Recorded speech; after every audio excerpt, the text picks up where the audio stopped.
Welcome to Blue Talks. So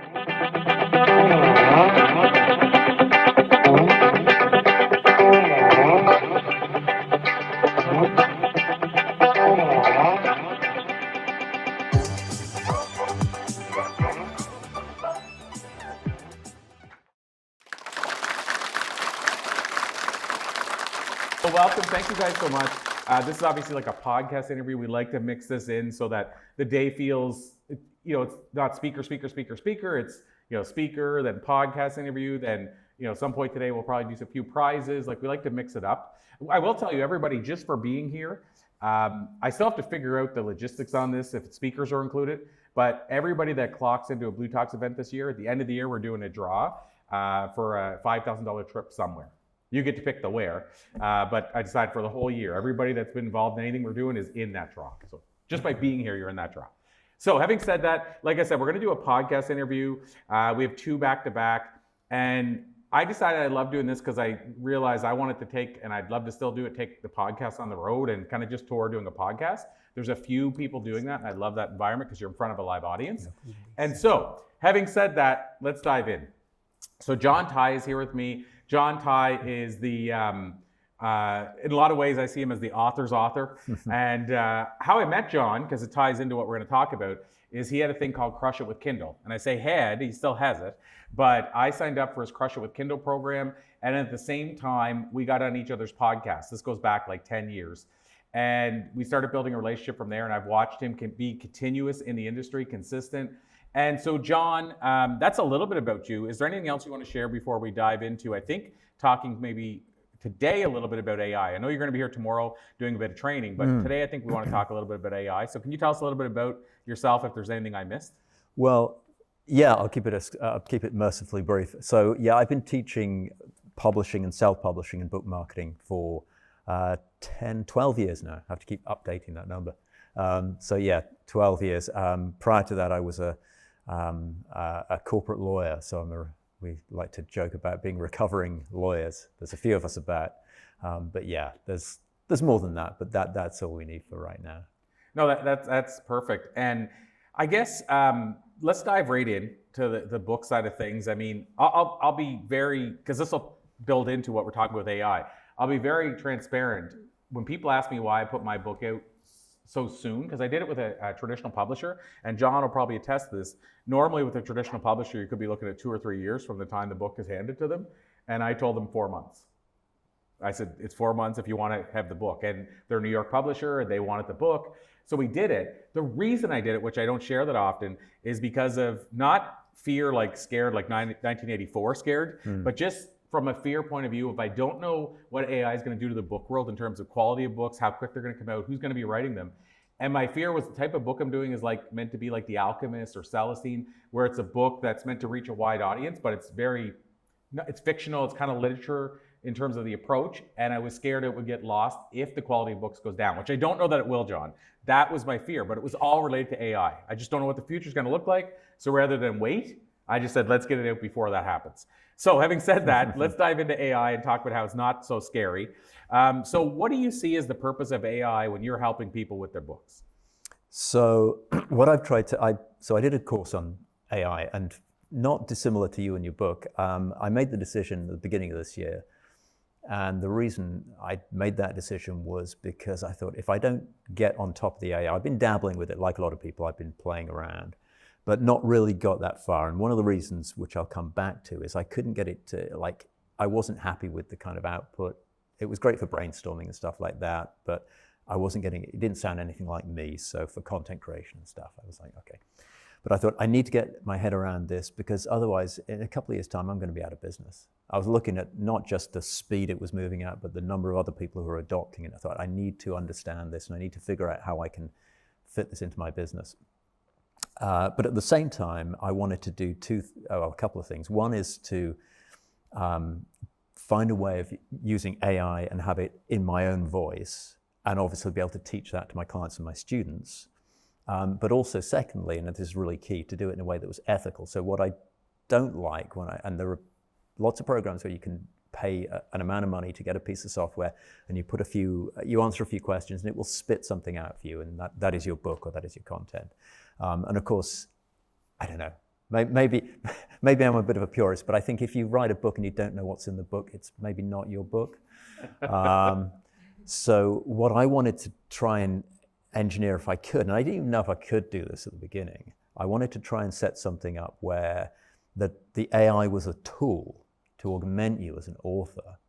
And so that's what I kind of did the deep dive into. And I'm really glad I did, because I felt like I was able to square that circle. I was able to learn how to use AI, get AI to kind of write and edit. So there's two parts to that, in my own voice, or pretty close to that. And therefore I could teach other people to do the same thing. And then also to do it in a way where it's ethical and you're using it as a tool. And one of the things which is a little counterintuitive, and it's a little hard to say as somebody, as I've been writing books, I started writing my first book back in '98, so a little while ago. So as somebody who's loves books and has been a writer for a long, long time, I'm now a better writer using AI than I ever could be without it. Also, by the same token, if you're getting AI to create output for you, create content for you, you need that human input as well to make it, like, the AI on its own is never going to be as good as the AI with you kind of fine-tuning it. So that's been a big part of the last few months, is figuring all that stuff out. And of course, it's moving really, really quickly. The various different programs are iterating constantly, and they're in a little arms race. They all want to be sort of the lead software, which is great for us as users, because it means we get a lot of new updates very quickly. So it's as I said to you, kind of offline, I think it's exciting and scary in equal measure. We're not fully replaced yet.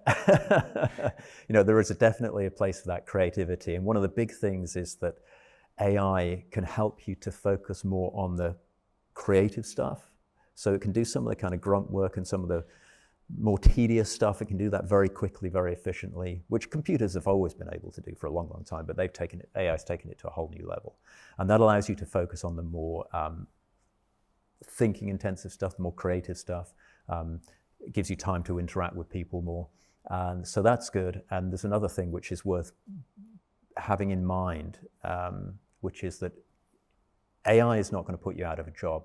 It's going to be somebody using AI who's going to put you out of a job. So for people who are scared of AI from that point of view, it's worth getting your head around, just so that you can use it as, again, coming back to the idea of using it as a tool to augment what you do and make you a more creative human being.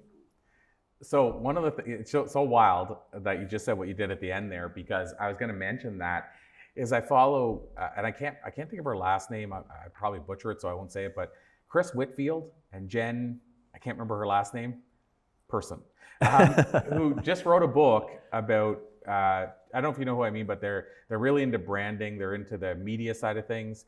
And so they were like, how to splash your brand into the world. And she just did a Mind Valley talk. She just did her TED talk. But anyway, her post, her Facebook ad blew my mind, because it said almost what you just said. She used the business versus career. She said, AI is not going to put you out of business. Other businesses adapting to AI is going to put you out of business. Yeah. And that just like stuck in my head. And so when you said it, I was like, I was just about to say what I just said, but then you mentioned it at the end as well. And it is such a fascinating take on it, because for me, I've done the same as you. I've kind of held off a bit. I've toyed a little bit, but I've held off. I know I have to dive in soon. I've just been procrastinating intentionally because I don't want to add a new thing to my plate. But one little minor thing, with those of you that are speakers or wanting to be speakers or what have you, one little minor example of what we're just starting to do is use things like Opus. So for those that are familiar with Opus, you can drop a video like your Blue Talk into Opus, and it'll pick what it considers to be 8 or 10 viral clips from your talk, which to me, that's AI driven. Yeah. Like, it's trying to figure out what it also does, which I'm not a fan of, but I don't know the way around it, is when you're filming like we are here, wide angle, if you're not centered on that little video they give you, it tries to center you. So while you're talking, it keeps pushing you back into the, it's really weird how it does it. It's kind of creepy. Having said that, that's an example, I think, of starting to embrace a bit of AI, because it can make 10 clips that I could never make like that, and you can put it out into the world. But to your point, John, you can't, from my experience, you can't take that clip and not look at it or anything and go pop up to TikTok. Because it doesn't end sometimes at the great point. It does that off-screen thing. You might want to end it a bit earlier. You might want to add a nuance to it. So to your point, John, it can make, we can do video, like we can get videos out, short clips, reels out in no time, but it still needs us to make sure it looks good, and versus just saying, oh, AI, trust AI, I'll throw it out into the world. And so I love that you said that. And so going back to the part about books for a bit, I mean, you don't have a crystal ball, but I feel like you're a bit of a futurist. So what's your vision of what the future looks like with AI related to books? Like, do you think there's going to be a point where almost every book is produced by AI? Is that going to drop the quality of books? Like, I'd just love to get your take on it. I mean, I absolutely don't know is the answer. That's the honest answer. I think that it's going to become increasingly hard to tell the difference between human and AI, because AI is getting better so much quicker, and there are things you can do to kind of train the AI, and we might touch on that a little bit, something that might be quite interesting for people as to how you actually get it to speak the way you want, because that's good for all content creation, whether you're doing a script for a video or whether you're writing a book or a blog post, etc. I think that distinction is, you know, sometimes you can read something that's AI written and it kind of screams AI. There's lots of superlatives. And one of the things that I realized is that, well, I didn't realize, somebody told me, was that one of the reasons AI doesn't sound like you, one of the reasons there's so much hyperbole and so on, is because it's pulling stuff from the whole of the internet. And so much of the stuff that's online is exaggerated. It's trying to sell you something. And it's learning from that. It's a large language model, so it's learning from this kind of stuff. So you get this kind of hypey, salesy, inauthentic sounding stuff. And that's one of the things that you have to overcome in terms of using AI if you want to help fine tune and create your own content. But I think that's getting fixed already. So it will be harder and harder to distinguish. And that takes us back to the idea that it's going to be harder and harder to compete without using AI to fast track it. And one of the things where it will make a difference, for example, you talked about getting your book to market in 4 months. And I know you spent longer actually writing the book, but you're going to be, if you're not using AI, you're going to be competing with people who can do the stuff that's going to end up, if you're an equal writer, they're going to end up with something that's a better book because they've augmented themselves with the AI, like being a cyborg, I guess. And they've done it much, much faster than you. So, you know, like it or not, it's going to be, you can do it without AI, but it's just going to be harder. And you know, it's a very competitive landscape anyway, and it's going to become even harder to compete. So we're using a platform right now we have virtual assistants, and with our bureau, we have them doing pitches, and it's even ramped up. Like you're going to start seeing those that are in our bureau and stuff, you're going to start seeing the opportunities go crazy because of some of the stuff we're able to do. And one of them, we're using a platform, and what it does is it has like, I don't know how many podcasts, John, but a lot. I should share the platform with you, but you type in, like, say, business, and it'll give you all the business platforms it finds.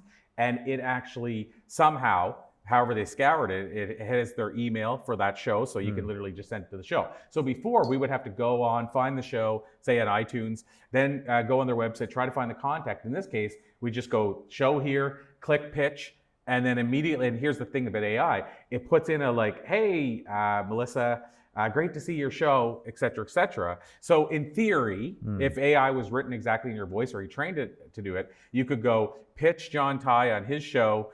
Like, you just literally push pitch, and then you go send, and then it opens up an email and you press send. Yeah. So it's like that pitch would have taken you a half hour before. The catch, and Heidi and I have been touching on this and looking at it, is when the AI generates it, it's like, hi, Mr. Owner of Show. Yeah. Like it's very robotic. And so we have to still go in and fine tune it. So there's still that human part. So let me share a concept with you. And this isn't mine. I got this from Brad Costanzo, but he calls it the 10-80-10 rule. And that is that to get the best results out of AI, the first 10% is you prompting it. And okay, you're you've got a software there, so that's kind of set up for you. But the next 80%, the heavy lifting 80% is done by the AI, and then there's a 10% of you fine tuning at the end, which is the personalizing it and topping and tailing it, and if you think it's useful, I can talk a little bit about how to, because it ties in with that, how to use AI to kind of write and speak in your voice. Well, and just so you know, this is kind of a teaser for tomorrow, because John's going to be doing some training tomorrow. So when he says, if you want, I can talk about this and this is kind of for also tomorrow. So if you're interested in this whole AI thing, tomorrow John is going to be doing like Q&A and stuff like that about AI, so you'll be able to dive further into this. But before we let you go, John, if people wanted to know how to reach out, how to work with you, what does that look like today? I know it's different than it used to be. And how do you work with people in general if they're looking to put a book out into the world? Yeah, the best place to go is johntighe.com. Just go to the website, and email me, john@johntighe.com. Get in touch with me that way. I do one-to-one work, but a lot of my work now, it's with students or cohorts in doing a mixture of training and group coaching. Okay, very cool. Awesome. Well, John, always welcome on our stages. He's got such great insight. And I've been, like I say, following him for 10 years. I know he's the real deal. So thank you so much, John. Thank you, everybody, for joining us.